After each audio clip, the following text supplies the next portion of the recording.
Welcome to Geetha CC சமையல். இன்றைக்கி நம்ம ராகி லட்டு எப்படி செய்யலான்றதை பார்க்கலாம்.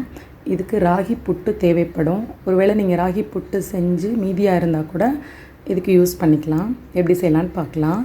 அதுக்கு ஒரு கடாய் ஹீட் பண்ணிவிட்டு புட்டு ஒரு கப் இருந்ததுன்னா அதில் 1/2 கப்பு வேர்க்கடலை நல்லா ஃப்ரை பண்ணிடணும். இது ஆல்ரெடி ஃப்ரை பண்ண வேர்க்கடலை தான், அதனால் கொஞ்சம் கலர் மாறினோடனே எடுத்துடலாம்.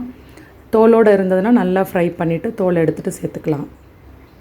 கலர் சேஞ்ச் ஆகிட்டே வருது. நல்லா வறுப்பட்ட உடனே மிக்ஸி ஜாருக்கு சேஞ்ச் பண்ணிடலாம்.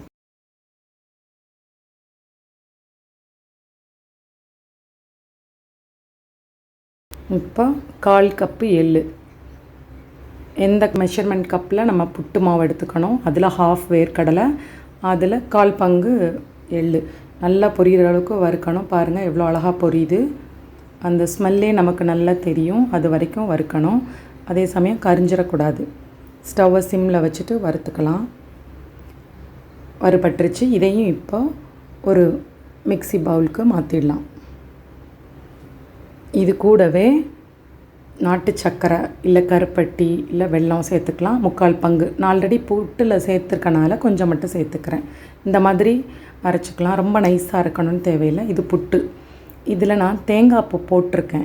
கொஞ்சம் அளவுனால நான் போட்டிருக்கேன். ஆக்சுவலி வேண்டாம். நார்மலாக வேக வைக்கிற புட்டு மாதிரியே வேக வச்சு எடுத்துக்கலாம். அவ்வளோதான். இதெல்லாம் சேர்த்து ஒரு சுற்று அரைச்சிட்டு எடுத்துக்கலாம். எந்த எண்ணெயோ தண்ணி எதுவுமே சேர்க்க வேண்டாம். ஆல்ரெடி எள்ளுலையும் வேர்க்கடலையும் எண்ணெய் பதம் இருக்கும். பாருங்கள் எவ்வளோ அழகாக உருண்டை பிடிக்க வருதுன்னு.